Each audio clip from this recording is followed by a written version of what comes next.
यहाँ आपको बताएं कि वफाकी वज़ीर मवासलात अब्दुल अलीम खान की ज़ेर सदारत N5 GT रोड पर जायजा इजलास हुआ।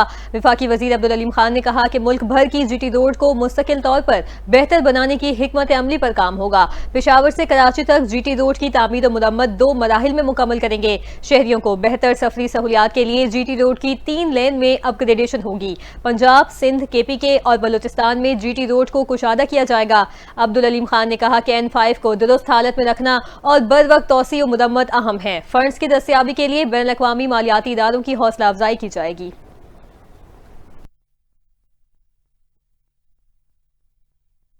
बलूचिस्तान के इलाके दक्की में कानून नाफिज करने वाले इदारों ने कार्रवाई करते हुए कलअदम तंजीम के 5 शरपसंदों को हलाक कर दिया। CTD हुकाम के मुताबिक दक्की के इलाके में कार्रवाई के दौरान फायरिंग के तबादले में 5 मुसल्लह अफराद हलाक हुए। CTD हुकाम का कहना है कि हलाक शरपसंदों का ताल्लुक कलअदम तंजीम से था। लाश अस्पताल मुंतकिल, जबकि CTD हुकाम ने मामले की मजीद तहकीकात का आगाज कर दिया।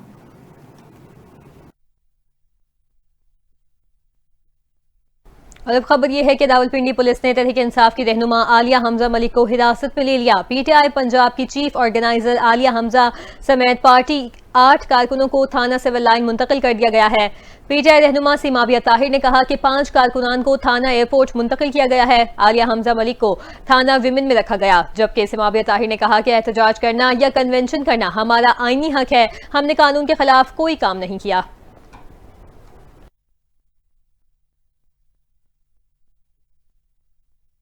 चेयरमैन पीपल्स पार्टी बिलावल भुट्टो ने शहबाज हुकूमत का साथ छोड़ने की धमकी दे दी। विफाक के नाल्स मंसूबे को वापस ले, वरना पीपल्स पार्टी हुकूमत के साथ नहीं चलेगी। हैदराबाद में जलसे से खिताब करते हुए बिलावल भुट्टो ने कहा, सिंध और पाकिस्तान के अवाम के नाल के मंसूबे को मुस्तरद करते हैं। पीपल्स पार्टी ने इस मुल्क के अवाम की जंग हमेशा लड़ी है। हम पाकिस्तान खपे कहने वालों में से हैं। चेयरमैन पीपल्स पार्टी ने कहा कि इस्लामाबाद वाले अंधे बहरे हैं। 6 में से 2 कैनाल्स की मंजूरी कैदी नंबर 420 ने दी थी। इस्लामाबाद वाले हमारी बात सुने, हम आपके मंसूबे की मुखालिफत करते हैं। चेयरमैन पीपल्स पार्टी ने कहा, पानी की तकसीम का मसला विफाक को खतरे में डाल सकता है। हमने शहबाज शरीफ को 1 बार नहीं 2 बार वजीर आज़म बनवाया, और क्या अब धमकी से पीपल्स पार्टी को डराया जाएगा? बिलावल का कहना था, शेर वालों का हर मंसूबा किसान दुश्मन होता है। उन्होंने गंदम स्कैंडल की वजह से किसानों का मुआशी कत्लेआम किया। शेर वाले सिर्फ अवाम का खून चूसते हैं, कुछ नहीं। हुकूमत किसी गलत फहमी में ना रहे, पीछे हट जाऊंगा, मैं अवाम के साथ खड़ा हूं।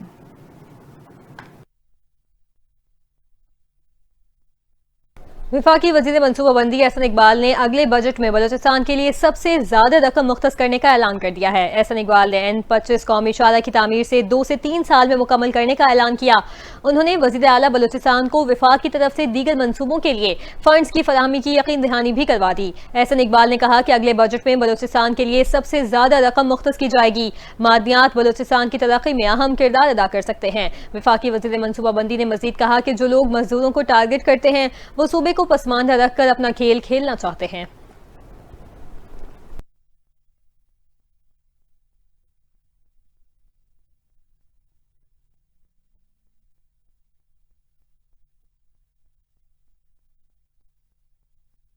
बरात से चलेंगे पेशावर में फैसल करीम कुंडी इस वक्त खिताब कर रहे हैं।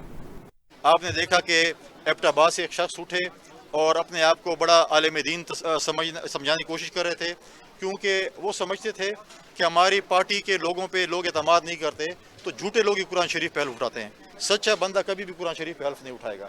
तो उन्होंने कुरान शरीफ पे हल्फ उठाया कि मुझे अपने बानी चेयरमैन ने कहा कि आप जाकर इस्टेब्लिशमेंट के पाँव पड़ जाओ और मुझे NRO लेके दो, और फिर उसी पे उसको अपनी पार्टी ने डिसोन किया कि नहीं, हमारी पार्टी ने ऐसी बात उनको नहीं की। तो यहाँ पर तो अपने पार्टी वाले इनको ऑन नहीं करते, कुरान पे हल्फ लेते हैं कि हमने इस्टेब्लिशमेंट से बात करनी है, हमें NRO चाहिए। NRO मिल नहीं सकता, अदालतों में आपने जाते हैं, अदालतें अगर समझती हैं कि आपका बानी चेयरमैन गलत है तो सजा भुगतेगा, और अगर ठीक है तो उसकी जमानत हो जाएगी। अच्छा सर, बलूचिस्तान में आप लोगों ने एक पास करा है 17 मार्च को, यहाँ पर आप लोग इसकी मुखालफत कर रहे हैं, दोहरा मेयार क्यों है? दोहरा मेयार इसलिए है कि उसका बिल भी देख लें और ये बिल भी देख लें, तो उस बिल में भी आप देख लें क्या है। तो चलो बलूचिस्तान वालों ने पास किया, गलत काम किया है, तो ये लोग तो बड़े इंसाफ की हुकूमत है, ये तो कह रहे हैं हमारे वसाइल हैं, हम किसी को इख्तियार नहीं देते। मैं देखता हूँ ना कैसे नहीं देते। अब मैं देखता हूँ कि चंद दिनों में या नौकरी जाएगी या बिल पास करेगा CM साहब। आपको बहुत देर से पता चलो कंप्रोमाइज है। अच्छा